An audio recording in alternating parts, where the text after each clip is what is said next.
Family, good morning. It is Kyle Henderson of Bama Football on YouTube. Today is Wednesday. It is February 18th. I appreciate you being here on today's broadcast. Let me know where you're watching from inside the comment box. Get active inside the comment box. It is, we had Taco Tuesday. Now we enter Wednesday. Do we have a day for Wednesday? Like, is there any food associated with Wednesday? You know, to my surprise, it was really interesting yesterday, kind of starting out the program, how many people liked moon pies. So I think I've thought about this, and I'm definitely going to bring a moon pie. Maybe I'll even bring a moon pie onto the show as a special guest. And, you know, maybe we'll have a little moon pie and I'll do a moon pie review. I was just blown away. So, yeah, you learn something every day. I wanted to start out by asking you, and I started thinking about this. I was like, you know, what is Coach Kalen DeBoer's best win here? All right, so I need you guys inside the comment box. Post the top 3 wins by Coach Kalen DeBoer. And then after that, I'm probably ask you, you know, the top 3 losses. But I was thinking about this, and I posted this on the Facebook channel as well.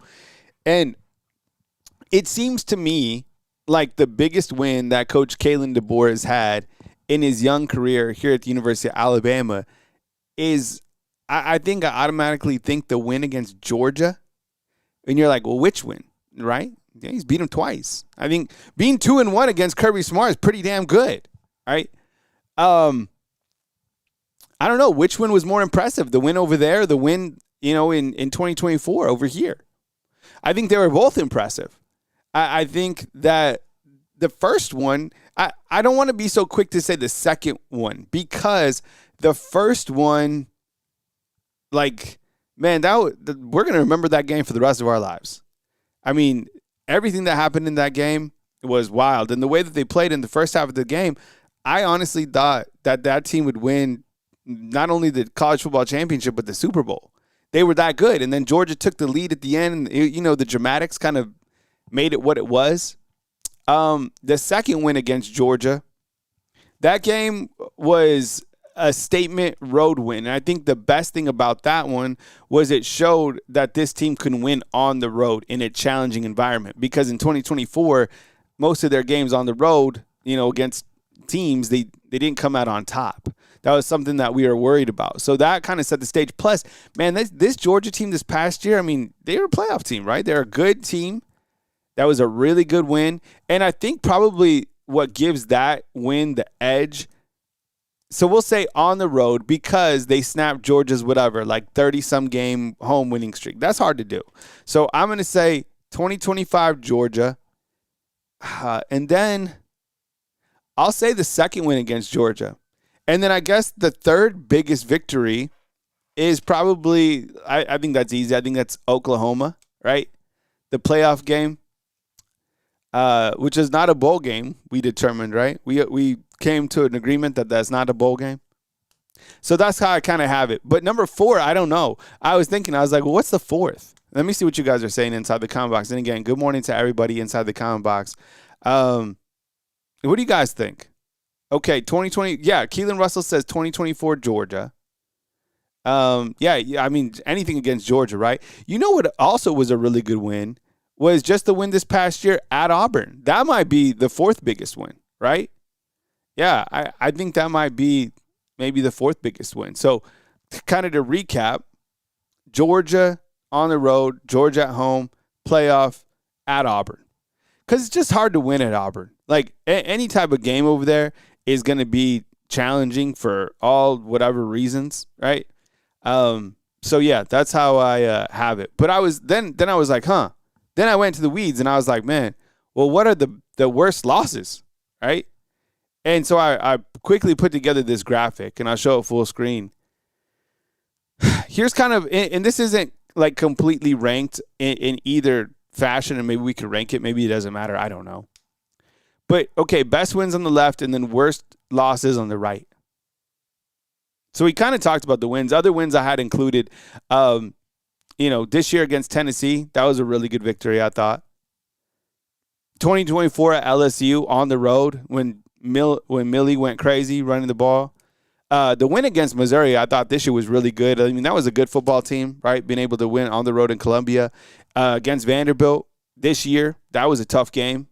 and then against this year against South Carolina. So, that's kind of how I have it. But on the road, and I guess like worst losses, I kind of have it like this. Do you all feel that the loss against Indiana is the worst loss? Right? Do you guys feel that it's the worst loss? Or do you feel there's another loss that's worse? I think for like all apparent reasons, the way that they lost to Indiana, right? 38-3. I think that one, like the nature of that, right? Losing to Oklahoma. So I guess I have the 3 worst losses. Oh, you guys want the loss to Georgia. Okay. Let's pause the show and let's add it. Okay. 1 second. Okay. Is that the worst loss? Okay. So let's see. Worst loss 2025 SEC title game versus UGA. There you go. Is that better? So that's the worst loss. And then Indiana, right? Oklahoma. Man, these losses are, I guess all of them in 2025 are just gut-wrenching, right? The Florida State one is terrible. It's just so terrible. I think that because that was the first game of the season. You look at the first game of the season, the last game of the season, God bless. A lot of these are just terrible. You know what? You know which one was really bad? Was the loss at Oklahoma on the road in 2024. That loss was crazy, right? See, Bob says the worst loss was to Florida State, right? Yeah, that loss, it was terrible. And I think because that it was the first game of the season, right? All our hopes and dreams were like, man, this is going to be the team. This is it. And then out of all teams, you're like, Florida State, really? And then I guess what made that, what that loss got worse and worse is because Florida State got worse and worse. You know what I'm saying? Every time they lost a game, people would be like, see, Alabama lost to these guys. But what was so, I guess, vexing was the fact that Alabama,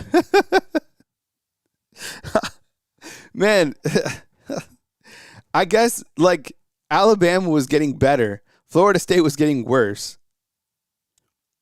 And man, after that, but the thing is Florida State at that point in time, for at least the first 3 games of the season, by the way, we got 45 on. Oh my God. Love it. Love to see it. Almost 50. Holy cow. Florida State for those 3 weeks was good, right? They were a really good football team. All right. So, I don't know. You kind of look back at the wins and the losses. There sure has been a lot to kind of chew on, right? Do we have all 8 of those losses on there? Let's see. 1, 2, 3, 4, 5, 6, 7, 8. Yep. Yeah, we have all 8 of them. Byron says, best win 2024 at LSU. That was I was, for whatever reason, I was worried about that game, Byron. I thought I think if I rewind, I was scared of like Nussmeier. Man. And Bama just crushed him. DJ, what's up, dog? He says, I make excuses for all of our losses. Yeah, right. James Bird, what's up? All right, let's do some shout outs this morning. So I appreciate you guys being here. Thank you so much for joining me on the program on this wonderful Wednesday. Wonderful Wednesday. Oh, I like the sound of that. Alyssa, what's up? Appreciate you being here. Thank you so much for kicking it with us. Young C, what's up? Cody, good to hear from you, bro. We also have Max Tooney. Thank you so much. We have Bruce Williams. Thank you, Bruce. Appreciate you. We have, let's see. The way that this is set up, sometimes I can't see everybody. Patreonic, what's up, man? Thank you very much for being here. We got Will Hino. I see you inside the comment box. We got Eric Burrow. Good to see you, man. We got Chris Golden Mash. We got Danny the Great. Cody the Cliffhanger. Where's This Is Me Lucas? We got This Is Me Rex up in here. We have Miss Debbie Hansen. We got Bulldog Mississippi. What's up, Bulldog? Good to see you. I appreciate you. Thank you very much for being here. Run the Table Sports, man. What's up, dog? Dude, that avatar goes so hard, bro. Man. Owen Skinner, what's up, my guy? You doing all right? Houston Jr., what's up, bro? Keelan Russell, the GOAT. Dennis, what's up, bro? Good to see you. Braxton, good to see you, man. Welcome to the show. Dennis, I think I said what's up to you. Miss Nicole Covington, what's up? How you doing? Jamie Bird, what's up, man? We got Bob, good to see you. Robert Bradley Jr. Oh, man, nice crew today. Dennis says the worst loss is to Vandy. You know, like, I've had time to think about this, and the reason I think at the time, there was no worse loss than Vanderbilt because we hadn't caught up to college football like what it was going to be.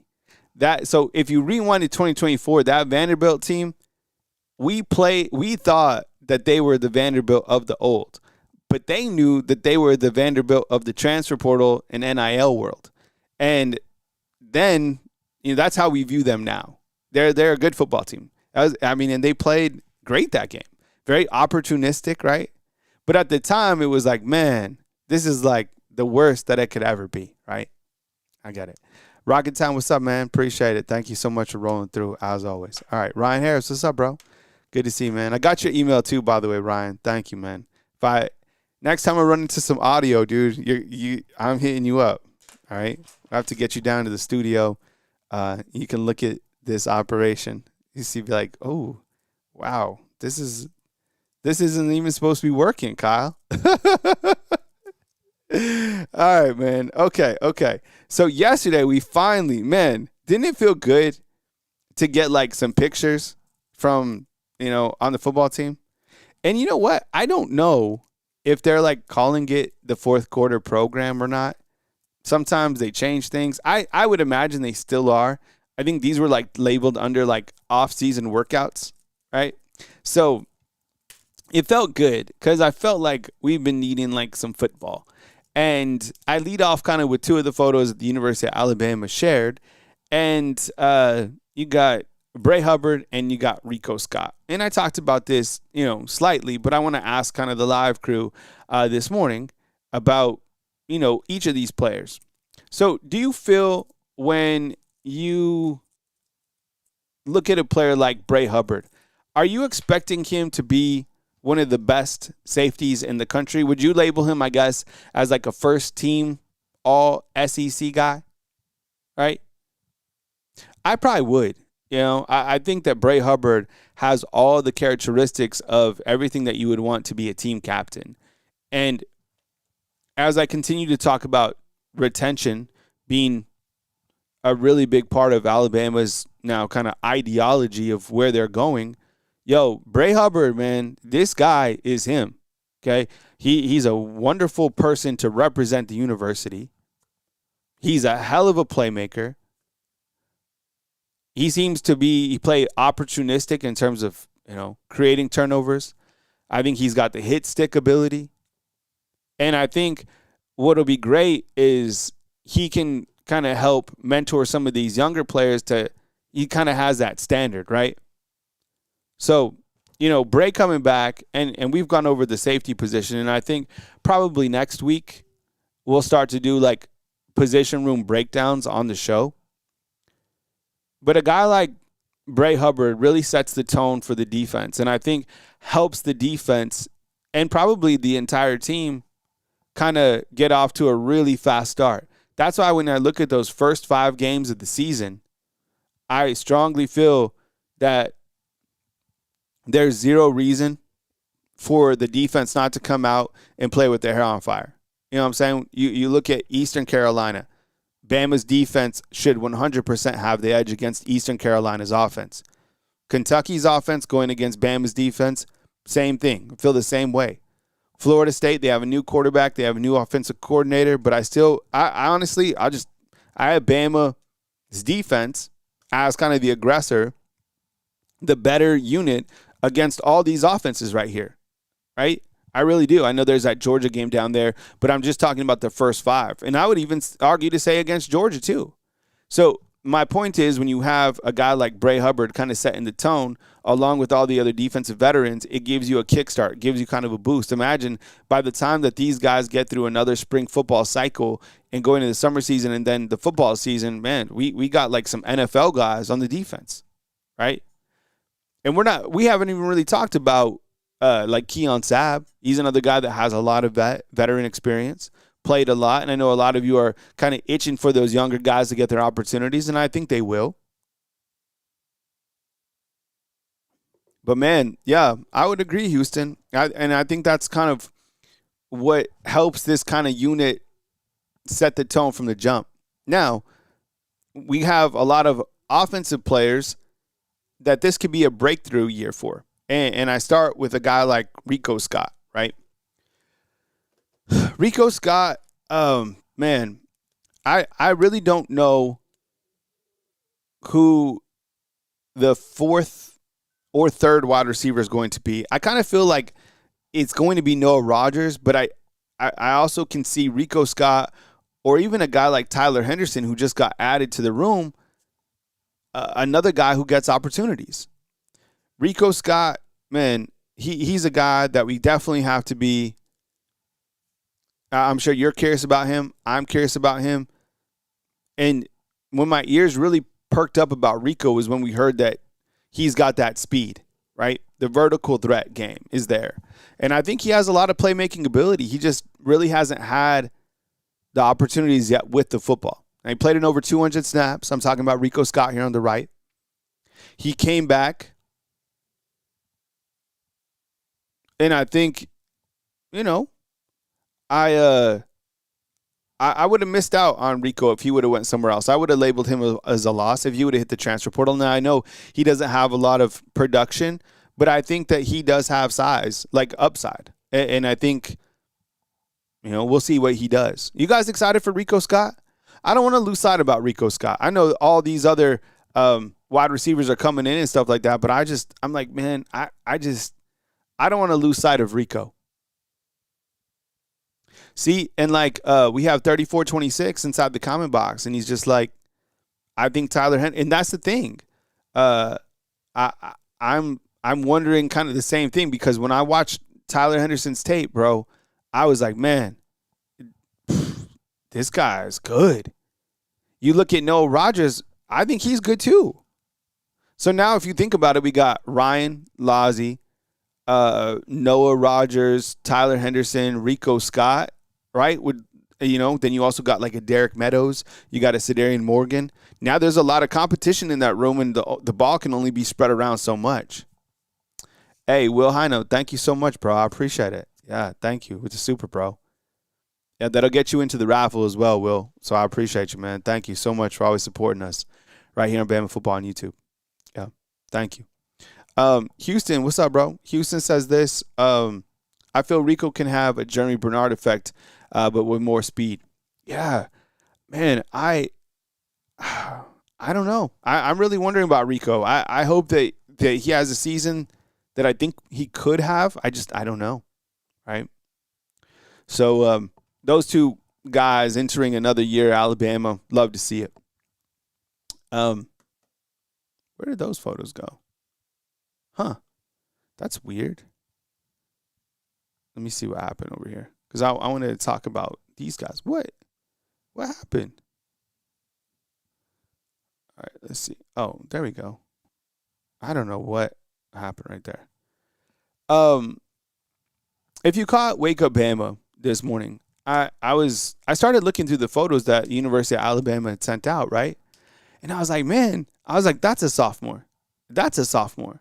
That's a sophomore. I was like, wow. And someone mentioned inside the comment box that because of, I don't know, contracts that these guys have signed, because they only lost one player that was part of that 2025 class. But either way, I think that when you look to that sophomore class, and I read out some of the names, yesterday, man, I mean, I'm going to read them out again just to kind of, put it in your head. All right. And I think, let's see, I want to make sure that I didn't miss one player before I do this, because I think I might have missed a player by mistake. Yeah, I did. Um, okay. So we'll mention him up at the top. Actually, we'll start off with him. So the player that I did miss yesterday or this morning on the podcast was Drake Kirkpatrick. I thought I don't know how I just made a mistake. So Drake Kirkpatrick is entering. Is that true? Let's see. Give me 1 second. Is Drake Kirkpatrick entering his second year or his third year? Let's see what recruiting class he was in. I just want to make sure I get this right before I go forward with it. You help me out, fam. Is Drake Kirkpatrick class of 2025, or was he 2024? I think he was 2024, if I'm not mistaken, right? 2020. I think he's 2025. Yeah. Okay. I think Dre's 2025. Anyways. All right. So I'm going to read off the names. Okay. I got second year guys. Drake Kirkpatrick, right? Coming back from the off the field stuff. He's coming back. You got Keelan Russell, right? He redshirted last year, played in 2 games. You got Michael Carroll, who played a ton of snaps, ended up being the starting right tackle. You got Dejon Lee coming back, ended up being the starting corner. Jackson Lloyd, who'll be fighting for a starting position this year in the offensive line. Chuck McDonald, in development, didn't play much last year, if at all. Ivan Taylor got his feet wet last year. Justin Hill, my goodness, right? That guy's right behind Yanzi Pierre. A.K. Deere didn't get a lot of volume, but entering his second year. You got Derek Meadows, same thing. We saw a photo of him yesterday. He looked like he put on a little bit of muscle. But every time I put stuff up, man, like God, people could like. I posted something of Derek Meadows, and people were like mad at it. They were like, "Oh, he doesn't look that big." I'm like, man, I thought he looked good. It was just a photo, right? Okay, so Marshall said 2024 for Dre. Thank you. Yeah, I was wondering about that. I was like, man, is he 2024? So he's 2025. Okay, so Dre is 2024, so he's going to be a junior this year. Thank you for the correction. I appreciate it. Yeah, I was wondering about that because someone mentioned it inside the comment box. I've been thinking about it all morning. I was like, did I make a mistake? Okay, so Dre's coming back, but he's 2024, so he'll be a third-year player. Thank you. I appreciate it.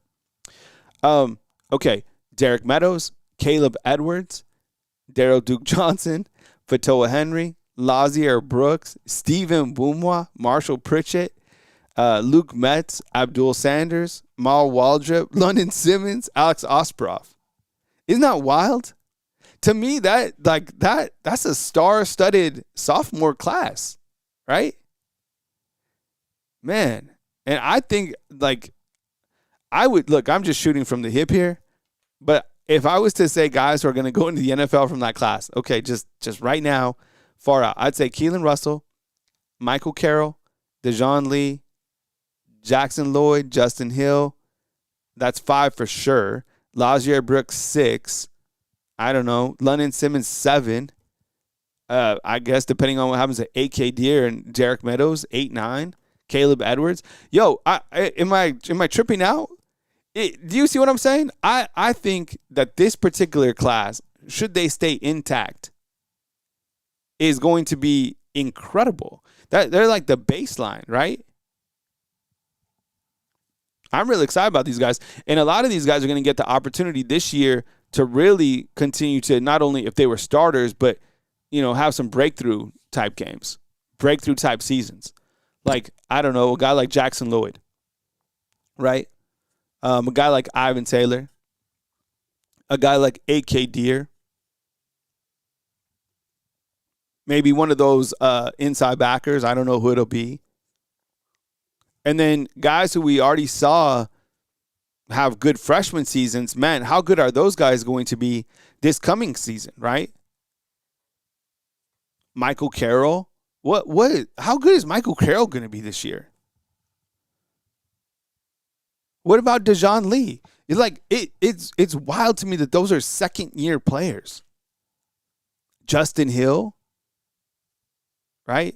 Lazier Brooks is his second year.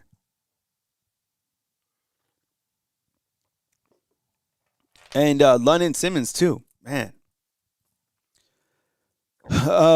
Dennis says, how many juniors and seniors are on next year's team? I'm going to do juniors tomorrow, and then seniors on the following day. So I don't think there's a lot of seniors, to be honest. I think there's a good mix of sophomores and kind of juniors on this team. So that's something that I have planned that I'm going to discuss tomorrow.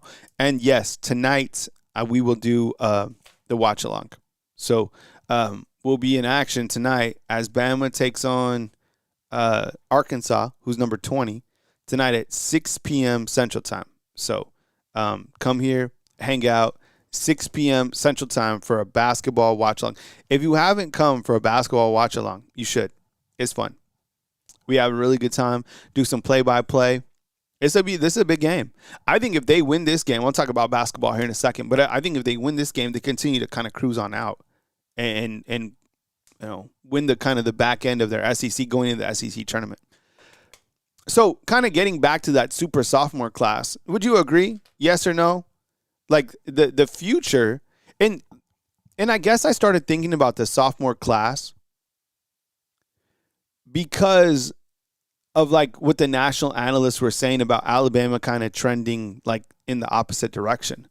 Because I was like, man, if they can weather the storm this year, kind of a learning curve with the offense, and that offense can grow up, there's a lot of guys who are going to be playmakers that are already here that will be playing multi-years. Like Michael Carroll, we still got him for 2 more seasons. Dejon Lee, we still got him for 2 more seasons. Keelan Russell, we still got him for 2 more seasons, right?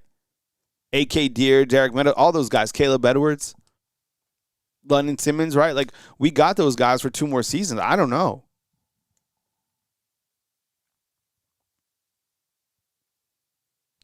Uh, 34-26. I think we're probably the beginning of March at some point in time. The way that you can kind of find, they haven't like announced like the official date, but you can kind of work backwards from April 12th, which is a spring football game, and then you kind of mix in spring break as well as in there. So they'll practice, and then they'll have spring break, and then they'll come back and finish out the rest. But as soon as I have like the official date, I'll let you know for sure. But it will be the beginning of March.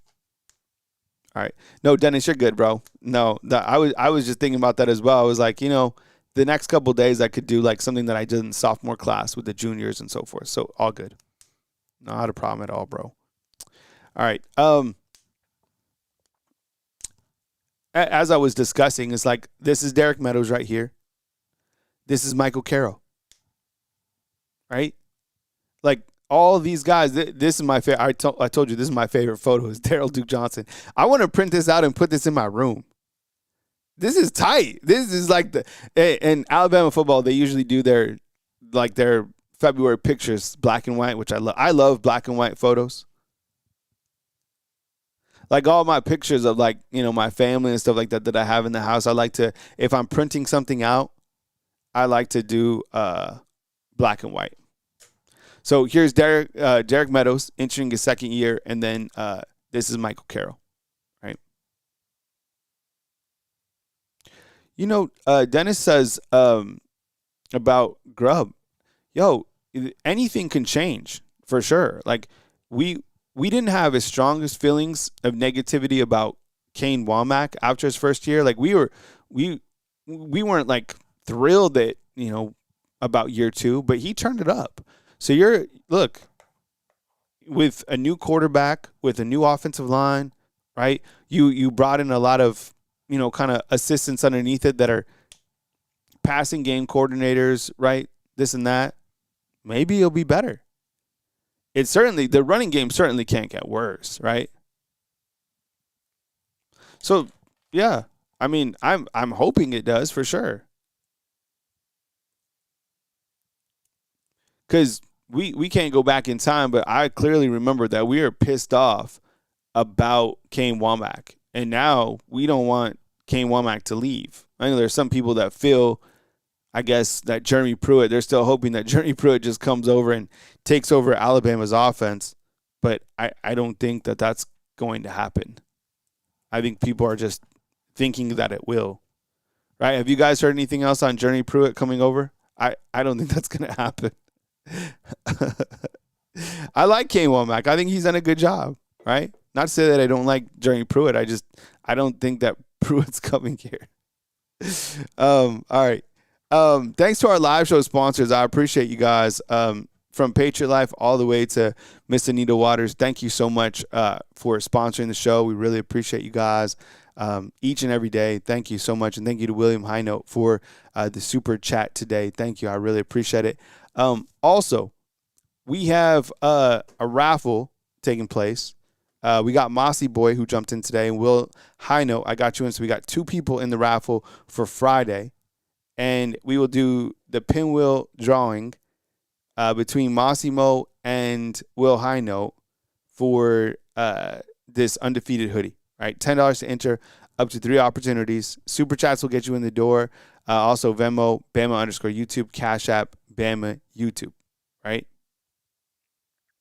So yes, the raffle will take place on Friday.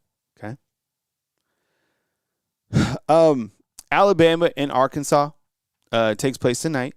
So, as I said, come roll through and hang out at 6 p.m. And I usually start like right at 6, like maybe like 5:57 p.m. or whatever.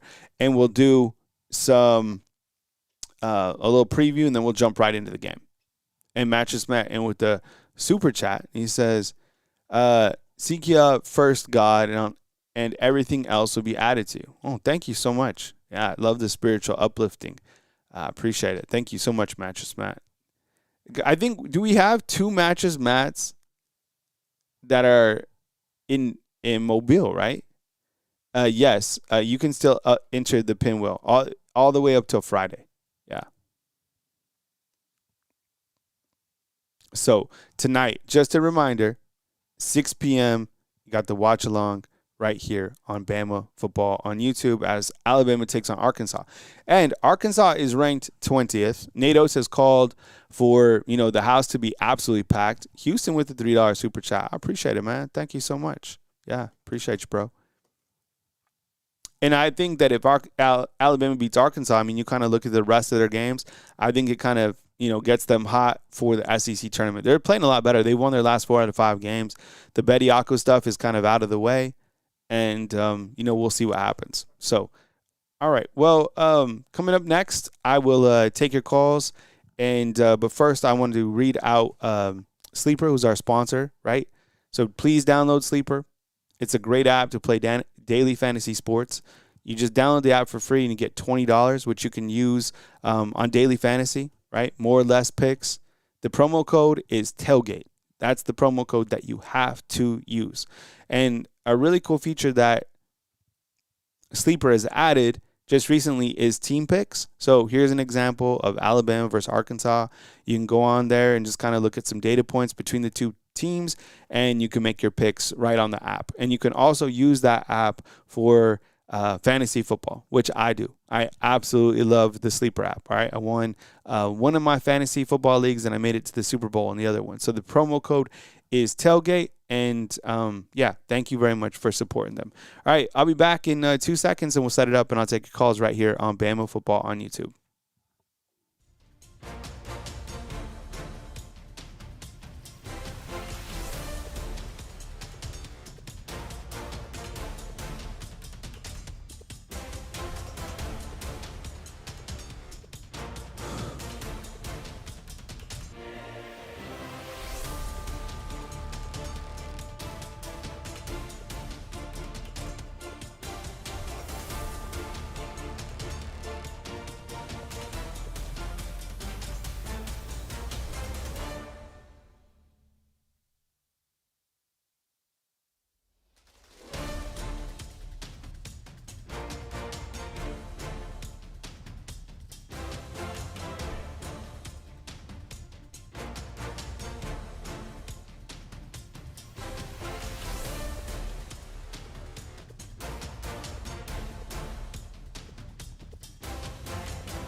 All right, our first caller is Jay from Pensacola. So we'll welcome on Jay. And Jay asks inside the comment box, when does March Madness start? Well, March Madness starts, I think, Jay, in March. Just kidding. All right, let's take it in. Jay from Pensacola. Jay was. I think I think it's in March. What's up, bro? Welcome to the show. I was saying, what day in March? How you doing today, Kyle? Yeah, I don't know. I'll have to look at the latest bracket, but I was like, man, yeah, I'm pretty sure we start in March.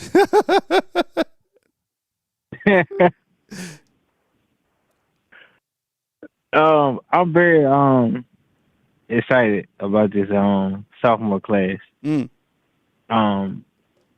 feel like it's just my personal opinion. I would rather trend late in the season, how Georgia did. I'd rather trend late than early, and be staggering towards the end of the season. Like how we did as we lost to Texas, and how we continue to build and build and build, and we made it to the playoffs. I feel like the teams are better that way. But our sophomore class, mixed along with the veteran secondary, I feel like I have no complaints about our defense at all. I mean, I'm by D line, of course, I'm here's on that, but I'm really excited for his offense though. His offensive line. Call me optimistic, call me a fanboy, but I feel like our offensive line is going to take a huge step forward. Yeah. With our new O-line coach. Yeah. Yeah, I mean, that's where it all has to start, right? I mean, I post anything on, like, the Facebook channel or here, and there's, like, don't matter if the offensive line isn't good. And that's true. So it's like, and the only way that we're only going to know is seeing is believing. We can have graphics for days and talk about this and that, but, yo, until we actually see them in the trenches, and look, and then I already know what's going to happen. Then they're going to be like, well, that was against Eastern Carolina. Then they're going to be like, that was against Kentucky. You know, so it's going to take a while. So he's just going to have to, like, hope and pray that we see it and we hear good things about the offensive lineman coming out of spring ball, which I think we will. I'm curious to see. I'm so curious to see what the first team looks like. Even though it's not going to be like the first team that starts, I'm curious to see where they put Michael Carroll, where they put Jackson Lloyd, all that sort of stuff. Anything else, Jay? Two more things. My first question is, do you think it was a bad thing by them switching out like offensive players during the season?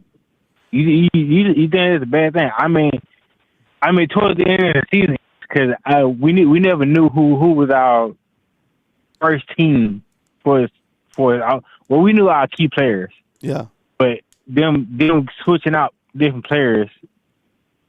A lot of people started to go with nils out was negative. But I mean, how did you feel about that? My next thing, I just want to count. I just watched that. Jay, I don't know what you're talking about. Jay, I don't know what's happening. It's kind of getting a little bumpy. We'll catch you with you next time, bro. Be safe on the road. All right, Jay, it was kind of getting a little choppy. It sounded kind of robotic. It was like G-Unit. But we love you, Jay. We appreciate you, and I'll finish it out how you usually do. Jay always ends the call with saying, love you, Kyle. So I'm going to say, love you, Jay. And he always says, God is the greatest, which is true. So be safe on the road, Jay, and we'll catch you next time, brother. All right, we got Cody the Cliffhanger, and then we got Cody the Cliffhanger, and then we're going to go right to This Is Me, Lucas. So this is where it starts to get pretty spicy. You know, you never know what Cody has up his sleeve.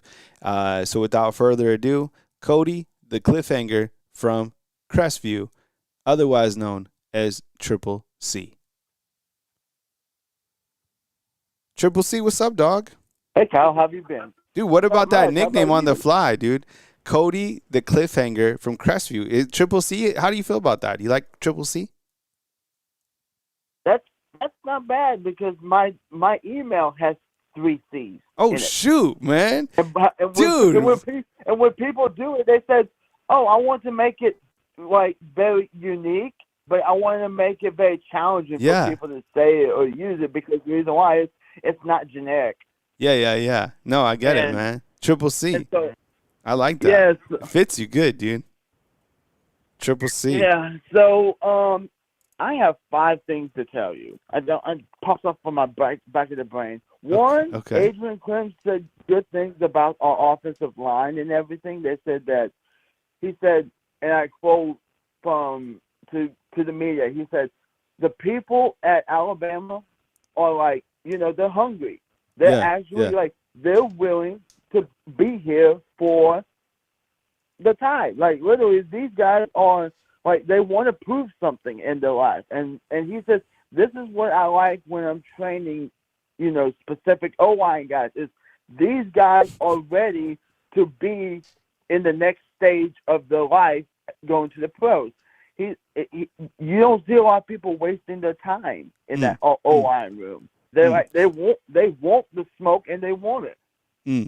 And two, I'm gonna have to call out Mel Kiper and Stephen A. Smith and Bruce Poe and Joe Clack, because the reason why is Bruce Poe, I don't know what the hell you're talking about. Nate Oates being selfish. Boy, you need to go back to Auburn, because guess what? You're letting the boosters are letting basically Auburn, even though Auburn's got some beautiful women down there, is basically you're letting the people run the asylum that are not supposed to be running the asylum in the first place. Okay? You got a dysfunctional family in Auburn University. You got the people in Auburn running and they don't know how to run it the proper way. So you need to go shut your hell up, ass mouth, and go down there and fix the situation and stop worrying about the Alabama Crimson Tide. Stop worrying about Nate Oates. Go focus on your other damn team right over there. Stephen A. Smith, you are not an Alabama fan, okay? You need to pause the brakes. Get your ass off the podcast if you're going to talk about Alabama Crimson Tide. You are not no Tide fan. You're a Knicks fan. Knicks hasn't won nothing since 1973. You are not an Alabama fan. Who's your next college football team? Is it Indiana? Because you hop the bandwagon every now and then. Every time I see you, be like, "Oh, I got Oregon, I got Ohio State." You are Mark. You are Mark in the business. You're just like the committee. Whatever the newest highest thing in brand is, you're gonna go get it. If you see the new highest talent is gonna be Indiana, then you know darn well, I'm gonna hop on that bandwagon. You are pathetic bastard. You are a fool, dude. You are a fool. Joe Clatt, you know nothing of football, because guess what? You put Texas, Georgia, and Alabama. Guess what? Georgia and Alabama are relevant. Texas has never been relevant. They've never been relevant. I don't care if we're in the longest yards to Pee Wee football. Those two are more relevant than Texas Longhorns, people. And I don't get why old Mel Kiper, he's going to put, his stupid NFL mock draft. Well, here's something, Mel Kiper. You want to know something about NFL drafts? I see talent. Yes, Fernando Mendoza is the first-round draft pick. Yes, Ty Simpson is going to be for you in your 25th place. Here's something. That's kind of low. In my opinion, here's what I would have done. I literally would have put Fernando Mendoza literally in, probably the Rams instead of, behind Matthew Stafford. If I want Ty Simpson, let Ty Simpson go to the Raiders, because Tom Brady is in control down there. So Ty Simpson can run around Tom Brady. That's how I think about that stuff. Another part about it, I heard Ryan Williams' woman has a baby. So she had a baby before he at 25 years old, before she even met Ryan Williams. Too. But right now, I'm sick and tired of all these media. All these media people, y'all need to chill out. I don't want y'all not talking about Alabama anymore. What I want you to do is this. Since you guys like to talk about all these people like Ohio State, USC, Michigan, Penn State, Georgia and Miami. Y'all need to shut the fuck up. Y'all need to shut the hell up. Because guess what? I'm not playing around with the Tide, okay? We're coming in here to kick your goddamn ass. We're not here to make you be a friend. We're not here to be this. We run shit, so guess what happens? Since you guys like to make a mockery out of us by discrediting us in every single way, plus the committee, fuck the rules, fuck the committee. We're here to kick your ass. So guess what? We're going to get paid. We're going to get our TV deals. We're going to get $100 million doing it. We're going to send everybody to the hospital, and we don't need the committee. So guess what? All you people that are in the media that's talking trash about Alabama, including On3 and Kirk Herbstreit, you need to stay in your lane for being an Ohio State Buckeyes fan. Your son is playing for Michigan. So guess what? You need to stay in your lane, boy, because guess what? We could whip both of your candy ass and send you packing, and you won't be here. And Notre Dame, I got a challenge for you. If Notre Dame, I want to put your career on the line, and we'll put Alabama's career on the line. Whoever stays, guess what? Notre Dame, I want you out of the game for good. I don't want you to have a football team anymore. That AD, you need to shut up and go back to working at McDonald's for a 9-to-5 job. I'm sick and tired of your sorry punk ass.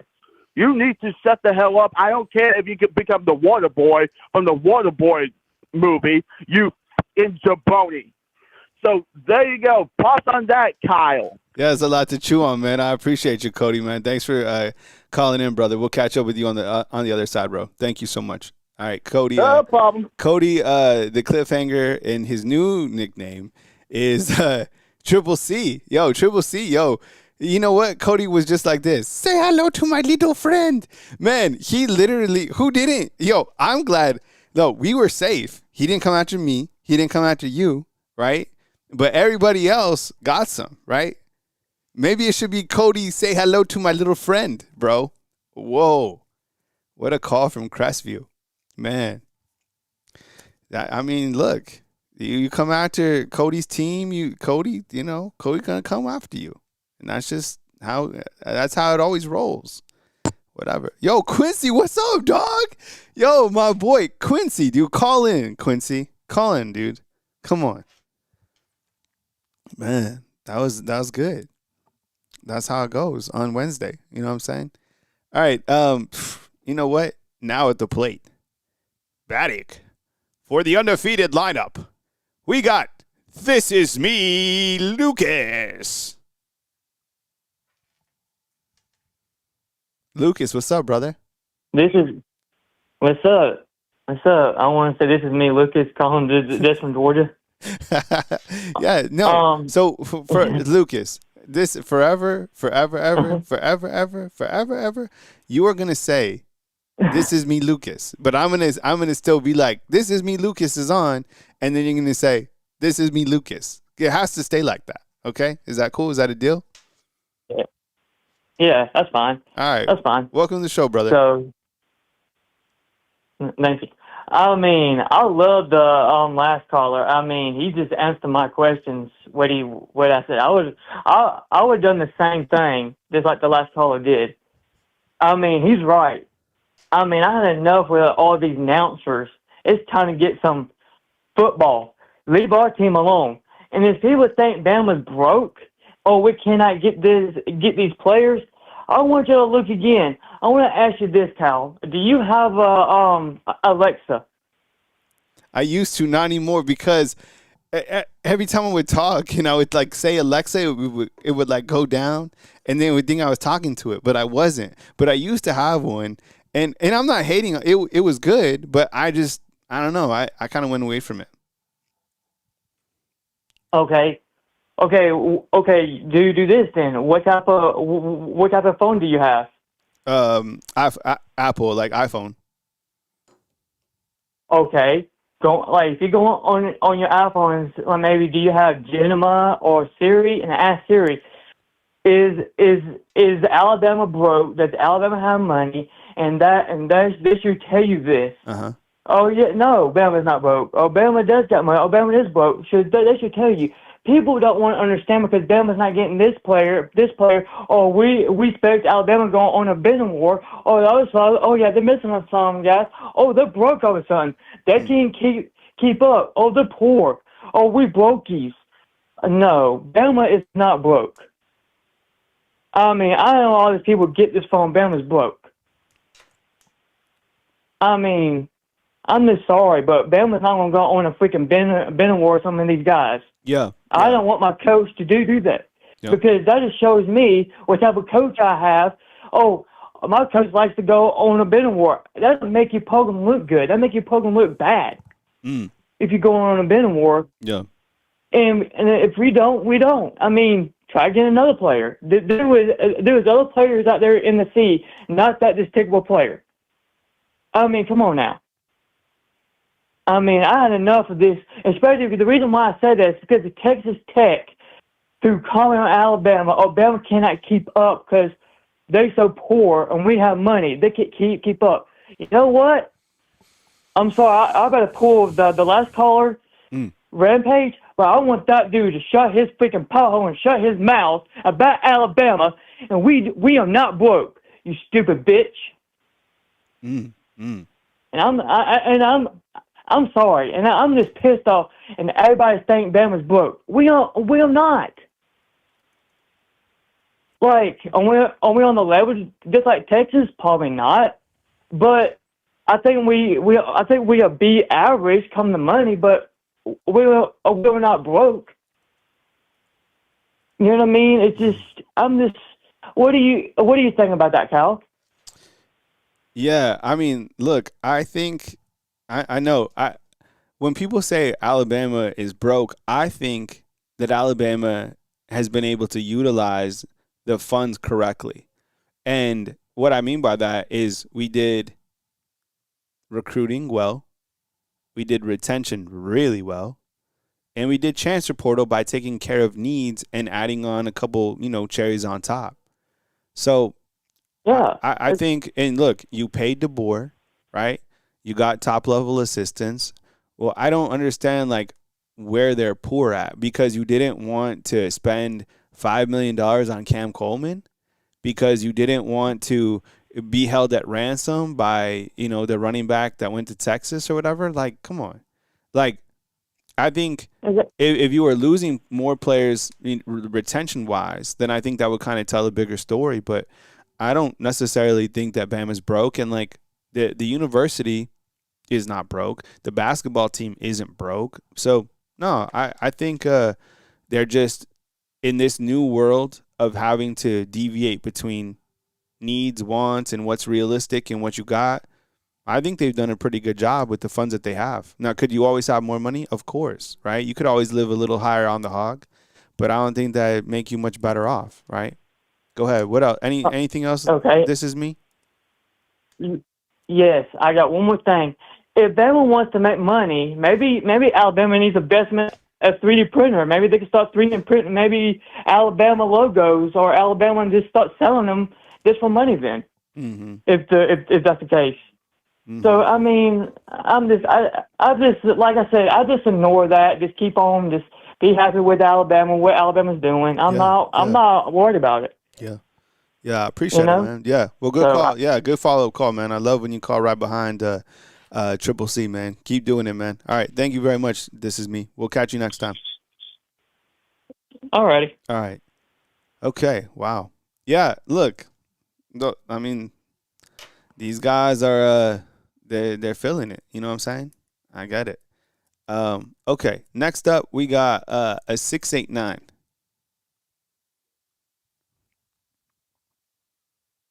Hey, welcome to the program. You're on the line with Kyle Henderson.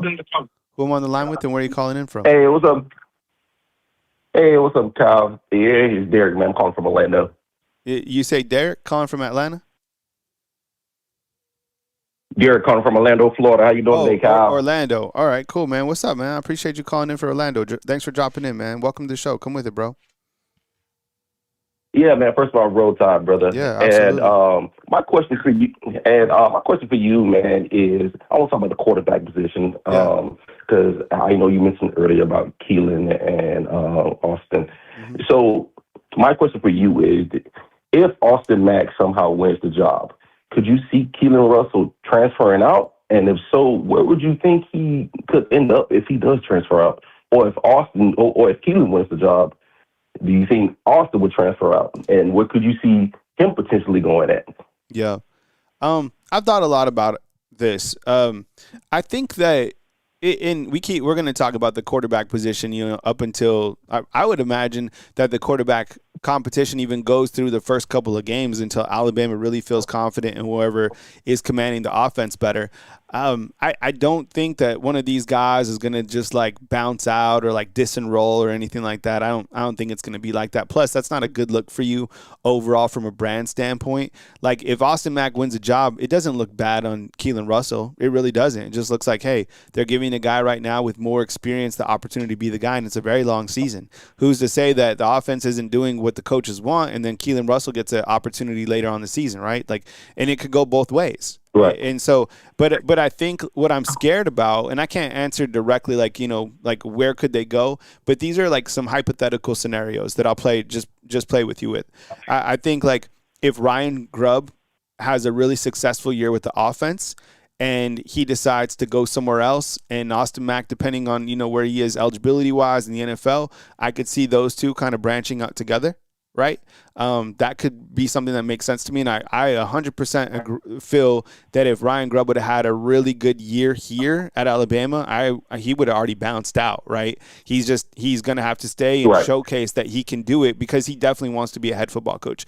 What I'm scared about long-term is like, let's say, Alabama, starts Austin Mack or whatever, and then we get to the next season and a team like Miami, a team like whoever, Texas Tech, who continues to raise the bar in terms of what they can pay these quarterbacks, comes up to Keelan Russell. Now, look, Alabama's not broke, but I think in these next coming years, we went from $10 million from Miami offering Duke's quarterback, right?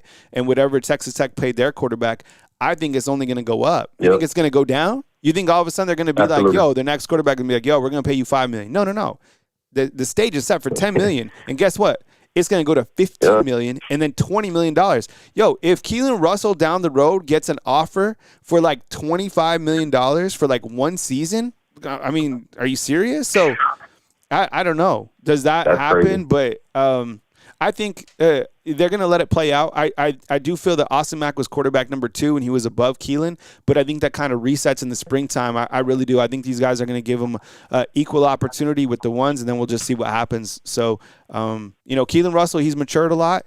He probably put on a little bit of weight. Austin Mack, this is his 4th year, so I think the competition is always fun to talk about, man. But anything else, Derek?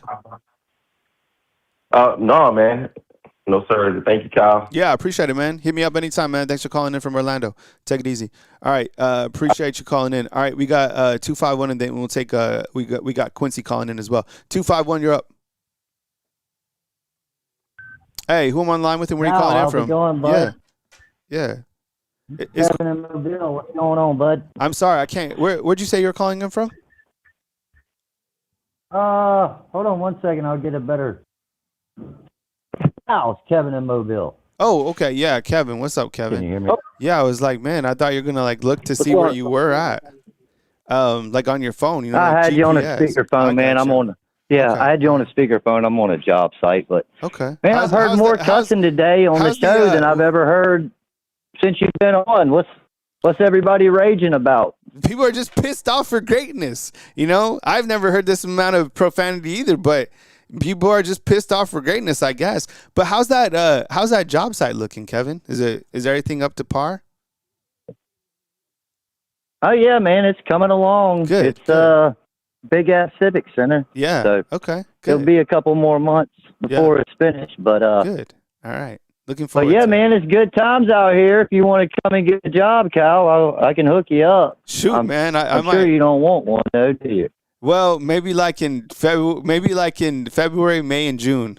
Can those be the months? So what's up, man? Kevin, come with it, bro. What's on your mind? Are you gonna do you have a rant that you want to go on today? It seems like it's Wednesday rant day or Wild Wednesday, so I guess we're just letting it all fly. So this is like the airing of grievances today. So go ahead. I really don't have no rant, man. I was just calling in about the people cursing. I'm just going to say, be like Clayton Bigsby. If you got hate in your heart, let it out, Yeah. But, if you want some comedy, let's just talk comedy. If I don't see how Miami ain't going to be a dominant program. They got a bunch of Coke money down there. They have, frivolous Coke money that they can buy players with. So I don't see how they're not going to be super dominant. And I do have a way for Alabama to make some money so we can start buying some players. Is it legal or $10 million. Legal or illegal? Oh yeah, we need to make cannabis. We need to make cannabis 100% legal in this state. Huh? We are one of the poorest states. Yeah, we're one of the poorest states in the nation, and we could easily grow our way out of poverty. But you got an old ass 80-year-old lady up there being a governor, Kay Ivey. But yeah, Kyle.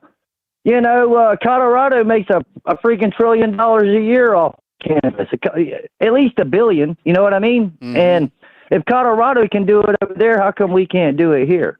And if we was to make cannabis 100% legal in this state and start growing the piss out of it and exporting hemp to China and all these other countries that are using natural-based products like insulation, oils, paints, you can make anything. Henry Ford made a car out of hemp. So, we need to get ahead of the curve. And if we do all that, then we're all going to be rich as shit around here, and we'll be able to buy all the players we want. That's just my thoughts. Have a good one, Cal. All right, take it easy, brother. All right, Kevin calling from the job site with saying that we should pass the grass. Yeah, all right. Here's we got Q. Quincy's calling in from Texas. Quincy, what's up, dog? Cal? How you doing, man? Yo, today's show What's going on, man? Today's show has been crazy, Yes, sir. bro. Man, I'm listening to it. I don't understand what's the big deal about the money for. So, Cal, I'm going to ask you a question in all the chat. All right. Who just won a national championship? Indiana. How many 5 and 4 stars did they have on that team? I think they had like 2 4-stars. 2 4 stars. Yeah. No 5 stars. 2 4 stars. Had a bunch of 1, 2s, and 3s that transferred from James Madison. So what that tells you? It's coaching. That's what it is. It's coaching. If you got 1 and 2 stars coming here beating up on a bunch of 5 and 4 stars, that means you have great coaching. Money is not going to buy you a championship. If so, Texas would have won it. Ohio State would have won it. Alabama's not broke. It's a difference between being broke and wanting to spend and not overspending. Yeah. That's smart business. That's why you have coaching. You put the right coaching in place, you're going to have players to buy into it, and guess what? You'll win. That Indiana team was coached to the T. And that's what it boils down to. And listen, the thing with the quarterback, so I'm saying Austin Mack might should have started last year. Yeah. How do you feel about that kind of looking back? I think he should have. He's bigger. He's like 6'4", 6'5", somewhere around there. He's tall, and he can see above the line. See above the line of scrimmage? I thought he looked great. Yeah. I thought he was better than I would have put him in. I at least would have gave him a run. And Keanu Russell, everybody's talking about these other schools. Yeah. Where's Keanu Russell's from, Kyle? Texas. Dallas. Yeah. Guess what school he was really thinking about going to? Well, wasn't SMU. Yeah, SMU. That was his first school that he was committed to, right? Yeah. Yes, SMU. So everybody's talking about these other teams. I'm like, no, he'll go to SMU before he transfer anywhere else. Yeah, and I mean, that's where he would go. I'm sure they got tons of money too, right? I'm sure. Let me ask you this. Imagine the amount of money that SMU has. It's ridiculous. Let me ask you about what do you think about the running backs this coming year? What do you think we're going to see? I mean, certainly there's not going to be a guy that goes for 1,000 yards. So what are you thinking from the running back? No, room? I mean, Kyle, I'm going to tell you this as far as the running backs. We have a pass-first coach. Mm-hmm. So that determines on how much the running backs run the ball. The O-line determines on how much the running back run the ball. But if you got a pass-first coach, the running game is going to be obsolete. It's going to be the same. Mm-hmm. Look at everywhere he went. Washington, pass. Mm-hmm. It only lasted so long till you lost. You got to establish a running game. And you know what? They didn't do nothing to improve the running game all year. Mm-hmm. No adjustments was made. And then when they was running the ball, guess what he did? He stopped running the ball. I know that's what made me – that was the weirdest thing to me was the times that we started having momentum running the ball, we abandoned the running game. It was the weirdest thing I ever seen. I'd never seen that happen ever. Like usually you're like, all right, man, let's keep ground and pound, and be like, no, let's go 5 wide next. And be like, what? But we're pounding them. No, man. No, I mean, 5 wide. Right, 5 wide. You went from getting 4 or 5 yards of carry to a 5 wide offense. For what? For what, man? So you can have all the great running backs back there all you want to. But you're not going to be consistent in running the ball. It don't matter. Yeah. Those guys, listen. All those guys that came there from Jam to Rich Young to AK to Riley to all those guys, listen. Those guys been running the ball their whole life. Mm-hmm. They've been playing running back since Pee Wee League football. Yep. Yeah. They didn't all of a sudden come to Alabama and don't know how to run the ball. They didn't come to Alabama and all of a sudden they suck. No. It's the schemes and the O-line. Yep. That's just how it is, man. Yeah. No, So, get it, bro. Yeah, well, thanks for calling in, Q. I really appreciate it, man. yes, sir. Yeah, man, it's good to hear from you, man. Hit me up, man. Send me a text or whatever. I'll be down for the spring game. Me and Jam always be there. Okay. So. All right. Yeah. Sounds good, man. We're looking forward to it, bro. Okay. All right, man. Take it easy. Okay. All right. That was my boy Q calling in. All right. So, yo, today's show is crazy, man. Right? And man, I didn't expect today's show to be like that. Wednesdays are crazy. Yo, so I guess, we had our regular Monday. I can't even really remember what we did on Monday. Tuesday was like, our normal kind of taco day, whatever.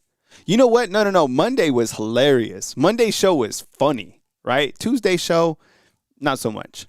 Wednesday show, this one just completely went off the rails. I don't know. I mean, this was crazy.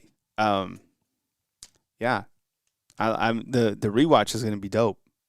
So I appreciate you guys calling in. Thank you so much for all the feedback, whether you're calling in from Florida or I guess where we go today. We went Florida, Alabama, Texas. I don't know if we got out of those states, but Jay was on the road. We didn't even find out where Jay was calling from. Jay, where are you calling from, bro? Let us know. All right, fam. Well, I appreciate you guys. Thank you so much for kicking it with me right here on Bama Football on YouTube. I hope you have a beautiful rest of your day. I will be back. Remember, tonight we got the watch along tonight. Who knows if that should be hype. Yo, so come back, hang out. It'll be at 6 p.m. as Alabama takes on Arkansas in a very good game. It should be fun to watch. So come hang out with us. People like the play-by-play. I'm telling you. Some people like the play-by-play more than the TV play-by-play. And I don't even I'm not professionally trained in play-by-play, but people like it. So come on over and tell us what you think.